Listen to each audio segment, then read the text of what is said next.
എല്ലാവർക്കും നമസ്കാരം. Welcome back to നിയാൻസ്. ചോറിൻ്റെ കൂടെ കഴിക്കാൻ നല്ല നാടൻ രീതിയിൽ തയ്യാറാക്കിയിട്ടുള്ള 3 തരം കറികളുടെ റെസിപ്പിയാണ് ഇന്നത്തെ വീഡിയോയിലുള്ളത്.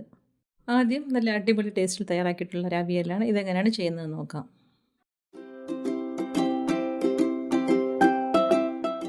ഈ അവിയൽ തയ്യാറാക്കുന്നതിന് വേണ്ടി ഒരു നേന്ത്രക്കായ എടുത്തിട്ടുണ്ട്. അതേപോലെ ഒരു ഉരുളക്കിഴങ്ങ്, ഒരു ക്യാരറ്റ്, ഒരു ചേമ്പ്, ഒരു 3-4 വെണ്ടയ്ക്കയുണ്ട്, പിന്നെ ഒരു സവാളയുണ്ട്. ഇതെല്ലാം കൂടി നന്നായിട്ട് തൊലി കളഞ്ഞ് കഴുകി വൃത്തിയാക്കി എടുക്കാം. അതിന് ശേഷം നമുക്ക് അരിഞ്ഞെടുക്കാം. നേന്ത്രക്കായയുടെ തൊലി ഒരുപാടൊന്നും കളഞ്ഞിട്ടില്ല. കുറച്ച് കുറച്ച് തൊലി അതിൽ വെച്ചിട്ടുണ്ട്. ഇനി ഇതിനെ ഒന്ന് നീളത്തിൽ കട്ട് ചെയ്തെടുക്കണം. അപ്പം ദാ ഈ ഒരു രീതിയിൽ നേന്ത്രക്കായ എടുത്ത് 3ആയിട്ടൊന്ന് മുറിച്ചെടുക്കാം. പിന്നീട് കനം കുറച്ച് ദാ ഈ ഒരു രീതിയിലൊന്ന് അരിഞ്ഞെടുക്കാം. അവിയലിന് കഷ്ണങ്ങൾ അരിയുമ്പോൾ ഈ ഒരു രീതിയിൽ നീളത്തിൽ കനം കുറച്ച് അരിഞ്ഞെടുക്കുന്നതാണ് നല്ലത്. അപ്പോൾ ആ നേന്ത്രക്കായ എല്ലാം ഈ ഒരു രീതിയിൽ നമുക്കൊന്ന് അരിഞ്ഞെടുക്കാം. അപ്പോൾ അത് ആ കായ എല്ലാം അരിഞ്ഞെടുത്തിട്ടുണ്ട്. ഇനി നമുക്ക് ക്യാരറ്റും ഈ ഒരു രീതിയിൽ നീളത്തിലൊന്ന് മുറിച്ചെടുക്കണം. ഇതുപോലെ 3ആയിട്ടൊന്ന് കട്ട് ചെയ്തതിന് ശേഷം അതിനെ നമ്മൾ നേരത്തെ കായ അരിഞ്ഞ പോലെ തന്നെ കനം കുറച്ച് ഇതേപോലെ ഒന്ന് അരിഞ്ഞെടുക്കാം. അപ്പോൾ എടുത്ത് വെച്ചിരുന്ന ക്യാരറ്റും ഈ ഒരു രീതിയിൽ കട്ട് ചെയ്തെടുക്കാം. അപ്പോൾ അത്യാവശ്യം കുറച്ച് അധികം കഷ്ണങ്ങൾ വേണം അവിയലിന് വേണ്ടി. അപ്പോൾ ഇതേപോലെ ക്യാരറ്റ് മുറിച്ചെടുത്തിട്ടുണ്ട്. ഇനി നമുക്ക് ഉരുളക്കിഴങ്ങും അതേപോലെ നീളത്തിൽ തന്നെ ഒന്ന് മുറിച്ചെടുക്കാം. 2ആയിട്ട് കട്ട് ചെയ്തതിന് ശേഷം ഉരുളക്കിഴങ്ങ് നമ്മൾ നേരത്തെ ക്യാരറ്റും പിന്നെ നേന്ത്രക്കായൊക്കെ അരിഞ്ഞ ആ ഒരു വലുപ്പത്തിൽ നീളത്തിൽ ഉരുളക്കിഴങ്ങൊന്ന് മുറിച്ചെടുക്കാം. അപ്പോൾ ഈ ഒരു രീതിയിലാണ് ഉരുളക്കിഴങ്ങ് നമുക്ക് മുറിച്ചെടുക്കേണ്ടത്. അപ്പോൾ അരിഞ്ഞ് വെച്ച ഉരുളക്കിഴങ്ങ് അങ്ങോട്ട് മാറ്റി വയ്ക്കാം. ഇനി എടുത്ത് വെച്ചിരുന്ന ചേമ്പുണ്ടല്ലോ, അതും ഇതേപോലെ തന്നെ നീളത്തിലൊന്ന് കട്ട് ചെയ്തതിന് ശേഷം ഇതേപോലെ കനം കുറച്ചൊന്ന് മുറിച്ചെടുക്കാം. എല്ലാം നമ്മൾ അരിയുമ്പോൾ ഒരേ വലുപ്പത്തിലാകാൻ പ്രത്യേകം ശ്രദ്ധിക്കണം. അത് എടുത്ത് വെച്ചിരുന്ന ചേമ്പും അതേപോലെ ഒന്ന് അരിഞ്ഞെടുത്തിട്ടുണ്ട്. ഇനി അതും മാറ്റി വെച്ചതിന് ശേഷം നമുക്ക് സവാള അരിഞ്ഞെടുക്കാം. സവാള ഇതേപോലെ 2ആയിട്ട് മുറിച്ചതിന് ശേഷം സ്ലൈസസ് ആയിട്ടാണ് കട്ട് ചെയ്തെടുക്കേണ്ടത്. അപ്പോൾ ഈ ഒരു രീതിയിൽ സവാളയും അരിഞ്ഞെടുക്കാം. ഇനി ഏറ്റവും കൂടുതലായിട്ട് എടുത്ത് വെച്ചിരുന്ന വെണ്ടയ്ക്കയുണ്ട്. അതൊരു 3-4 വെണ്ടയ്ക്കയുള്ളൂ. നമുക്ക് അവിയലിൻ്റെ ചെറിയ കൊഴുപ്പ് കിട്ടാൻ വേണ്ടി ചേർത്ത് കൊടുക്കുന്നതാണ്. അപ്പോൾ ഏറ്റവും അടിയിലായിട്ട് കായ ഇട്ട് കൊടുക്കാം. അതിൻ്റെ മുകളിൽ ക്യാരറ്റ് ഇട്ട് കൊടുക്കാം. അപ്പം തോനെയുള്ള കഷ്ണങ്ങൾ അടിയിലിട്ട് കൊടുക്കാം. അതിൻ്റെ പുറത്തായിട്ട് കിഴങ്ങ് ഇട്ട് കൊടുക്കാം. ഇനി അതിൻ്റെ മുകളിൽ ചേമ്പിൻ്റെ കഷ്ണങ്ങൾ ഇട്ട് കൊടുക്കാം. ഇനി അതിൻ്റെ മുകളിലായിട്ട് സവാളയും കൂടെ അരിഞ്ഞ് വെച്ചിരിക്കുന്ന സവാള ഇട്ട് കൊടുക്കാം. സവാള ഇട്ട് കൊടുത്തതിന് ശേഷം ഏറ്റവും മുകളിലായിട്ട് വെണ്ടയ്ക്ക ചേർത്ത് കൊടുക്കാം. വെണ്ടയ്ക്ക അതിൻ്റെ കൂട്ടത്തിൽ തന്നെ ഇട്ട് കൊടുക്കാം. ഇനി എരിവിന് വേണ്ടി ഒരു 2-3 പച്ചമുളക് ഇതേപോലെ കീറി അതിലേക്ക് ഇട്ട് കൊടുക്കാം. എരിവിന് ആവശ്യമുള്ള മുളക് ഇട്ട് കൊടുക്കാം. മുളക് ഇട്ട് കൊടുത്തതിന് ശേഷം ഇനി നമുക്ക് പുളിക്ക് കുറച്ചൊരു 4-5 കഷ്ണം പച്ചമാങ്ങയും കൂടെ ചേർത്ത് കൊടുക്കാം. ഇനി ഇതിലേക്ക് ആവശ്യത്തിനുള്ള ഉപ്പിട്ട് കൊടുക്കാം. അതിനുശേഷം ഒരു 1/4 ടീസ്പൂൺ അളവിൽ മഞ്ഞൾപ്പൊടി ചേർത്ത് കൊടുക്കാം. 1 ടീസ്പൂൺ അളവിൽ മുളക് പൊടിയും കൂടി ചേർത്ത് കൊടുക്കാം. ഇനി ഇതിലേക്ക് ആവശ്യത്തിനുള്ള വെള്ളവും കൂടി ഒഴിച്ചു കൊടുക്കാം. കുറച്ച് വെള്ളം മതിയാകും. വെള്ളം ഒഴിച്ചു കൊടുത്തതിന് ശേഷം ചട്ടി മൂടി വെച്ച് അടുപ്പിലേക്ക് വെച്ച് കൊടുത്തൊന്ന് വേവിച്ചെടുക്കാം. അത് വേകുന്ന സമയം കൊണ്ട് അരപ്പ് തയ്യാറാക്കാം. അതിനുവേണ്ടി ആവശ്യമുള്ള തേങ്ങ ചിരകിയത് മിക്സിയുടെ ജാറിലേക്ക് ഇട്ട് കൊടുക്കാം. അതിലേക്ക് ഒരു 1/4 ടീസ്പൂൺ അളവിൽ ജീരകം ചേർത്ത് കൊടുക്കാം. 1/4 ടീസ്പൂൺ അളവിൽ മഞ്ഞൾപ്പൊടിയും കൂടി ചേർത്ത് കൊടുക്കാം. ഇനി ഒരു 4-5 വെളുത്തുള്ളിയും കൂടി ഇട്ട് കൊടുത്തൊന്ന് ചതച്ചെടുക്കാം. മഞ്ഞൾപ്പൊടി നമ്മൾ കഷ്ണങ്ങളിലേക്ക് ഇട്ട് കൊടുത്തിട്ടുണ്ട്. അതുകൊണ്ട് അരപ്പിന് കുറച്ച് മതിയാകും. അത് ഈ ഒരു രീതിയിൽ അരപ്പൊന്ന് അരച്ചെടുത്ത് മാറ്റി വയ്ക്കാം. അപ്പോഴേക്കും അടുപ്പിൽ വെച്ചിരുന്ന കഷ്ണങ്ങൾ തുറന്ന് കൊടുത്ത് നന്നായിട്ടൊന്ന് ഇളക്കി കൊടുക്കണം. അപ്പോൾ ഇതേപോലെ നന്നായിട്ട് ആവി കയറി വന്നിട്ടുണ്ട്. ഈ ഒരു സമയത്ത് നല്ലതുപോലെ ഒന്ന് ഇളക്കി കൊടുക്കാം. അപ്പം കഷ്ണങ്ങളൊക്കെ ഒന്ന് വേകാൻ തുടങ്ങിയിട്ടുണ്ട്. ആ ഒരു സമയത്താണ് നല്ലതുപോലെ ഒന്ന് ഇളക്കി കൊടുക്കേണ്ടത്. ഇതുപോലെ നന്നായിട്ട് ഇളക്കി കൊടുത്തതിന് ശേഷം നമ്മൾ ചതച്ച് വെച്ചിരിക്കുന്ന അരപ്പ് ഇതിലേക്ക് ഇട്ട് കൊടുക്കാം. അരപ്പ് ഇട്ട് കൊടുത്ത് നല്ലതുപോലെ ഒന്ന് നിരത്തി കൊടുക്കാം. അതിന് ശേഷം മിക്സിയുടെ ജാറിലേക്ക് ലേശം വെള്ളവും കൂടി ഒഴിച്ച് ആ അരപ്പ് ഇതിലേക്കൊന്ന് ഒഴിച്ചു കൊടുക്കണം. ഇതേപോലെ നന്നായിട്ട് നിരത്തി കൊടുത്തതിന് ശേഷം ലേശം വെള്ളവും കൂടി അതിലേക്ക് ഒഴിച്ചു കൊടുക്കാം. ഒഴിച്ചു കൊടുത്തതിന് ശേഷം കുറച്ച് കറിവേപ്പിലയും കൂടി ഇട്ട് കൊടുക്കാം. ഇട്ട് കൊടുത്തിട്ട് വീണ്ടും ചട്ടി മൂടി വെച്ച് നന്നായിട്ട് കഷ്ണങ്ങൾ വേകുന്നത് വരെ ഒന്ന് വെയിറ്റ് ചെയ്യാം. അപ്പോൾ അത് കഷ്ണങ്ങളൊക്കെ നന്നായിട്ട് വെന്ത് വന്നിട്ടുണ്ട്. നല്ല രീതിയിലൊന്ന് ഇളക്കി കൊടുക്കാം. ആ അരപ്പ് എല്ലാ ഭാഗത്തും പിടിക്കത്തക്ക രീതിയിൽ നന്നായിട്ടൊന്ന് മിക്സ് ചെയ്ത് കൊടുക്കാം. അപ്പോൾ കഷ്ണങ്ങളൊക്കെ വെന്ത് വെണ്ടയ്ക്കയൊക്കെ നന്നായിട്ട് ഉടഞ്ഞ് ചേരുമ്പോൾ അവിയലിന് നല്ലൊരു കൊഴുപ്പാണ്. ഈ ഒരു സമയത്ത് നമുക്ക് ഉപ്പൊക്കെ നോക്കണം. ഉപ്പ് കുറവുണ്ടെന്നുണ്ടെങ്കിൽ ഈ സമയത്ത് ചേർത്ത് കൊടുക്കാം.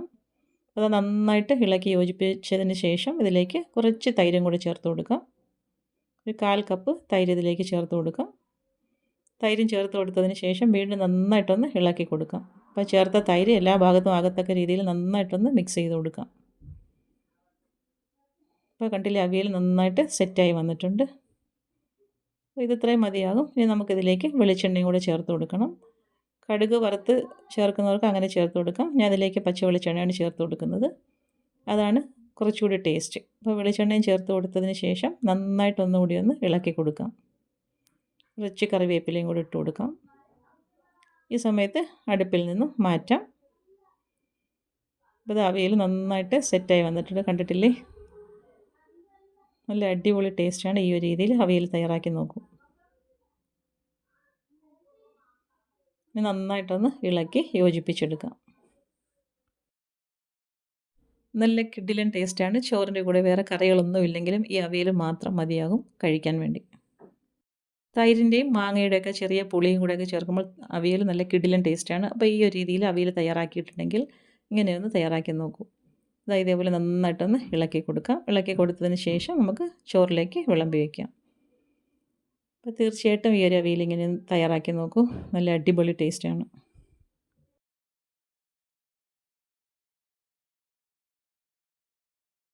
അടുത്തത് വെണ്ടയ്ക്കയും മുട്ടയും കൊണ്ടുള്ളൊരു തോരനാണ്. ഇതെങ്ങനെയാണ് തയ്യാറാക്കുന്നത് നോക്കാം. ഇത് തയ്യാറാക്കുന്നതിന് വേണ്ടി നന്നായിട്ട് കഴുകി വൃത്തിയാക്കി കുറച്ച് വെണ്ടയ്ക്ക എടുത്ത് വെച്ചിട്ടുണ്ട്. ഇനി ഇതിനെ ഒന്ന് അരിഞ്ഞെടുക്കണം. അപ്പോൾ വട്ടത്തിലാണ് അരിഞ്ഞെടുക്കേണ്ടത്. ഇതേപോലെ മുകൾ വശം ഒന്ന് കട്ട് ചെയ്ത് മാറ്റിയതിന് ശേഷം കനം കുറച്ച് വട്ടത്തിലൊന്ന് അരിഞ്ഞെടുക്കാം. വെണ്ടയ്ക്ക വട്ടത്തിലരിഞ്ഞ് മെഴുക്ക് പുരട്ടിയ തോരനൊക്കെ വയ്ക്കുമ്പോൾ അതിൻ്റെ വഴുവഴുപ്പ് പെട്ടെന്ന് മാറിക്കിട്ടും. അപ്പോൾ ഈ ഒരു രീതിയിൽ കനം കുറച്ച് വട്ടത്തിലൊന്ന് മുറിച്ചെടുക്കാം. ഈ ഒരു തോരൻ വെക്കാൻ വേണ്ടി വെണ്ടയ്ക്ക ഇങ്ങനെ വട്ടത്തിൽ അരിയുന്നതാണ് നല്ലത്. നീളത്തിൽ അരിയുന്നതിനേക്കാൾ നല്ലത് വട്ടത്തിൽ ഇങ്ങനെയൊന്ന് മുറിച്ചെടുക്കുന്നതാണ്. ഇതേപോലെ എടുത്തു വെച്ചിരുന്ന വെണ്ടയ്ക്കയെല്ലാം ഈ ഒരു വലിപ്പത്തിൽ കട്ട് ചെയ്തെടുത്തിട്ടുണ്ട്. ഇനി ഇതിലേക്ക് നമുക്ക് ഒരു 2 പച്ചമുളകും കൂടി അരിഞ്ഞെടുക്കണം. അപ്പോൾ കഴുകി വൃത്തിയാക്കി 2 പച്ചമുളക് ഇതേപോലെ വട്ടത്തിൽ അതും കൂടി ഒന്ന് അരിഞ്ഞെടുത്ത് വെണ്ടയ്ക്ക അരിഞ്ഞതിലേക്ക് ചേർത്ത് കൊടുക്കാം. മുളകും അരിഞ്ഞെടുത്ത് മാറ്റിയതിന് ശേഷം ഇനി ഒരു സവാള അരിഞ്ഞെടുക്കണം. അത് സവാള എടുത്ത് ഇതേപോലെ 2ആയിട്ട് കട്ട് ചെയ്തതിന് ശേഷം സ്ക്വയർ പീസസായിട്ട് ഇതിലേക്ക് ചേർത്ത് കൊടുക്കാനാണ്. ഇതേപോലെ കുറുക്കെ ഒന്ന് അരിഞ്ഞതിന് ശേഷം ചെറിയ ചെറിയ പീസസായിട്ടൊന്ന് കട്ട് ചെയ്തെടുക്കാം. അപ്പോൾ സവാള അരിഞ്ഞതിന് ശേഷം അതും ഈ വെണ്ടയ്ക്കയിലേക്ക് അങ്ങ് ചേർത്ത് കൊടുക്കാം. അപ്പോൾ വെണ്ടയ്ക്കയും സവാളയും പച്ചമുളകും എല്ലാം അരിഞ്ഞെടുത്തിട്ടുണ്ട്. ഇനി നമുക്ക് തോരൻ വയ്ക്കാം. അതിനുവേണ്ടി ചട്ടി അടുപ്പിലേക്ക് വെച്ച് കൊടുത്തിട്ടുണ്ട്. അതിലേക്ക് കുറച്ച് വെളിച്ചെണ്ണ ഒഴിച്ചു കൊടുക്കാം. വെളിച്ചെണ്ണ നന്നായി ചൂടായി വരുമ്പോൾ കുറച്ച് കടുക് ഇട്ട് കൊടുക്കാം. അതിൻ്റെ കൂടെ തന്നെ കുറച്ച് കറിവേപ്പിലയും കൂടി ഇട്ട് കൊടുത്തൊന്ന് മൂപ്പിച്ചെടുക്കാം. കടുകും കറിവേപ്പിലയും ഒന്ന് മൂത്ത് വരുന്ന സമയത്ത് അതിലേക്ക് ഒരു 1/2 ടീസ്പൂൺ അളവിൽ വെളുത്തുള്ളി ചതച്ചത് ചേർത്ത് കൊടുക്കാം. വെളുത്തുള്ളി ചതച്ചത് ഇട്ട് കൊടുത്തതിന് ശേഷം നന്നായിട്ടൊന്ന് മൂപ്പിച്ചെടുക്കാം. ചേർത്ത് കൊടുത്ത വെളുത്തുള്ളി നന്നായിട്ട് എണ്ണയിലൊന്ന് മൂത്ത് കിട്ടണം. അതുവരെ ഒന്ന് ഇളക്കി കൊടുക്കാം. വെളുത്തുള്ളി നന്നായിട്ട് മൂത്ത് വരുമ്പോൾ അതിലേക്ക് 1/2 ടീസ്പൂൺ അളവിൽ മുളക് പൊടി ചേർത്ത് കൊടുക്കാം. പിന്നീട് അതിലേക്ക് ഒരു നുള്ള് മഞ്ഞൾപ്പൊടിയും കൂടി ചേർത്ത് കൊടുക്കാം. ഇനി ഇത് രണ്ടും കൂടി നന്നായിട്ടൊന്ന് മൂപ്പിച്ചെടുക്കണം. ഫ്ലെയിം നന്നായി സിമ്മിലാക്കിയതിന് ശേഷം മുളക് പൊടി മഞ്ഞൾപ്പൊടി നന്നായിട്ടൊന്ന് മൂപ്പിച്ചെടുക്കാം. അത് നല്ലതുപോലെ മൂത്ത് വരുന്ന സമയത്ത് അരിഞ്ഞു വെച്ചിരിക്കുന്ന വെണ്ടയ്ക്ക ഇതിലേക്ക് ചേർത്ത് കൊടുക്കാം. അരിഞ്ഞു വെച്ചിരുന്ന വെണ്ടയ്ക്കയും സവാളയും പച്ചമുളകും ഇതേപോലെ ഇതിലേക്ക് ചേർത്ത് കൊടുക്കാം. ഇനി അതിലേക്ക് ആവശ്യത്തിനുള്ള ഉപ്പും കൂടി ഇട്ട് കൊടുക്കാം. ഉപ്പ് ഇട്ട് കൊടുത്തതിന് ശേഷം ഇതെല്ലാം കൂടി നന്നായിട്ടൊന്ന് ഇളക്കി കൊടുക്കണം. അപ്പോൾ ആ മസാലയിലേക്ക് വെണ്ടയ്ക്ക നന്നായിട്ടൊന്ന് ഇളക്കി യോജിപ്പിച്ചെടുക്കാം. വെണ്ടയ്ക്ക ചട്ടിയിലേക്ക് ഇട്ട് കൊടുത്ത് നന്നായിട്ടൊന്ന് ഇളക്കി മസാലയൊക്കെ നന്നായിട്ടൊന്ന് എല്ലാ ഭാഗത്തും പിടിക്കത്തക്ക രീതിയിൽ ഇളക്കി കൊടുത്തതിന് ശേഷം ഒന്ന് മൂടി വെച്ച് വെണ്ടയ്ക്ക ഒന്ന് ആവി കയറ്റിയെടുക്കണം. പിന്നീട് വേണം നമുക്ക് തുറന്നിട്ട് അതിൻ്റെ വഴുവഴുപ്പൊക്കെ ഒന്ന് മാറ്റിയെടുക്കാൻ. ആദ്യം ഒന്ന് മൂടി വെച്ച് കൊടുക്കാം. മൂടി വെച്ചതിന് ശേഷം ഒരു മിനിറ്റോളം ഒന്ന് മൂടി വെച്ച് കൊടുത്താൽ മതിയാകും. അപ്പോൾ അത് നന്നായിട്ട് ആവി കയറി വെണ്ടയ്ക്ക നല്ല എല്ലാ ഭാഗത്തും ആവിയൊക്കെ കയറി നന്നായിട്ടൊന്ന് വഴണ്ട് വന്നിട്ടുണ്ട്. ഈ ഒരു സമയമാകുമ്പോഴേക്കും തുറന്നിട്ട് നന്നായിട്ട് ഇളക്കി അതിൻ്റെ വഴുവഴുപ്പ് മാറ്റിയെടുക്കണം. അപ്പോൾ ഈ ഒരു രീതിയിലാണ് തയ്യാറാക്കിയെടുക്കുന്നത്. ഇനി ഇത് മൂടി വയ്ക്കേണ്ട ആവശ്യമില്ല. നന്നായിട്ട് ഇതിനെ ഒന്ന് ഇളക്കി ഇടയ്ക്കിടയ്ക്ക് ഇളക്കി അതിൻ്റെ വഴുവഴുപ്പൊന്ന് മാറ്റിയെടുത്താൽ മതിയാകും. അപ്പോൾ ഇതാ കണ്ടില്ലേ, വെണ്ടയ്ക്ക നന്നായിട്ട് സെറ്റായി വന്നിട്ടുണ്ട്. വഴുവഴുപ്പൊക്കെ ഒന്ന് മാറി വന്നിട്ടുണ്ട്. ഇതേപോലെ നന്നായിട്ടൊന്ന് ഇളക്കി കൊടുത്താൽ മതിയാകും. ഇടയ്ക്കിടയ്ക്കൊന്ന് ഇളക്കി കൊടുത്താൽ മതിയാകും. പെട്ടെന്ന് തന്നെ വഴുവഴുപ്പൊക്കെ അങ്ങ് മാറിക്കിട്ടും. അതായത് വെണ്ടയ്ക്ക ഒന്ന് പരുവായി വന്നിട്ടുണ്ട്. ഇപ്പോൾ വെണ്ടയ്ക്ക നന്നായിട്ട് പരുവായി വഴുവഴുപ്പൊക്കെ മാറി നല്ലപോലെ ഒന്ന് ഡ്രൈ ആയി വന്നിട്ടുണ്ട്. ഈ ഒരു സമയമാകുമ്പോഴേക്കും നമുക്കിതിലേക്ക് കുറച്ച് കുരുമുളക് പൊടിയും കൂടി ചേർത്ത് കൊടുക്കാം. ഒരു 1/2 ടീസ്പൂൺ അളവിൽ കുരുമുളക് പൊടിയും കൂടി ഇതിലേക്ക് ചേർത്ത് കൊടുക്കാം. ചേർത്ത് കൊടുത്തതിന് ശേഷം വീണ്ടും നന്നായിട്ടൊന്ന് മിക്സ് ചെയ്ത് കൊടുക്കണം. ചേർത്ത് കൊടുത്ത കുരുമുളക് പൊടി വെണ്ടയ്ക്ക എല്ലാ ഭാഗത്തും നല്ലതുപോലെ ഒന്ന് പിടിക്കണം. ആ ഒരു രീതിയിലൊന്ന് ഇളക്കി കൊടുക്കാം. ഇളക്കി കൊടുത്തതിന് ശേഷം ഇനി നമുക്ക് വെണ്ടയ്ക്ക ചട്ടിയിൽ നിന്ന് കോരി മാറ്റാം. അതേ ചട്ടിയിൽ തന്നെ നമുക്ക് മുട്ടയും കൂടി തയ്യാറാക്കിയെടുക്കാം. ഇതേപോലെ ചട്ടിയിൽ നിന്ന് വെണ്ടയ്ക്ക മുഴുവനായിട്ടും കോരി മാറ്റാം. ഇനി ആ ചട്ടിയിൽ തന്നെ കുറച്ച് വെളിച്ചെണ്ണ ഒഴിച്ചു കൊടുക്കാം. വെളിച്ചെണ്ണ ഒഴിച്ചു കൊടുത്തൊന്ന് ചൂടായി വരുന്ന സമയത്ത് 2 കോഴിമുട്ട ഉപ്പും കുരുമുളകും ഇട്ടതാണ് നന്നായിട്ടൊന്ന് ബീറ്റ് ചെയ്തതിന് ശേഷം ചട്ടിയിലേക്ക് ഒഴിച്ചു കൊടുക്കാം. ഇനി ഈ മുട്ടയെ നന്നായിട്ടൊന്ന് സ്ക്രാമ്പിൾ ചെയ്തെടുക്കണം. ചെറിയ ചെറിയ പീസസ് ആയിട്ട് നല്ലതുപോലെ ഒന്ന് ചിക്കി തോർത്തിയെടുക്കണം. ചട്ടിയിലായതുകൊണ്ട് തന്നെ പെട്ടെന്ന് ഇത് റെഡിയായി കിട്ടും. ഈ ഒരു രീതിയിൽ നന്നായിട്ട് സ്പൂൺ ഉപയോഗിച്ചൊന്ന് ഇളക്കി കൊടുക്കാം. മുട്ട ഇപ്പം നന്നായിട്ട് ചിക്കി തോർത്തി എടുത്തിട്ടുണ്ട്. ഈ ഒരു സമയമാകുമ്പോഴേക്കും ഇനി നമുക്ക് ഇതിലേക്ക് കുറച്ച് തേങ്ങ ചിരകിയതും കൂടി ചേർത്ത് കൊടുക്കാം. ഒരു 2 ടേബിൾ സ്പൂൺ അളവിൽ തേങ്ങ ചിരകിയത് മതിയാകും. അതും ഇട്ട് കൊടുത്തതിന് ശേഷം വീണ്ടും നന്നായിട്ടൊന്ന് മിക്സ് ചെയ്ത് കൊടുക്കാം. അപ്പോൾ തേങ്ങയും മുട്ടയെല്ലാം കൂടി നന്നായിട്ട് മിക്സ് ചെയ്ത് കൊടുത്തതിന് ശേഷം നമുക്ക് തയ്യാറാക്കി വെച്ചിരിക്കുന്ന വെണ്ടയ്ക്ക ഇതിലേക്ക് ചേർത്ത് കൊടുക്കാം.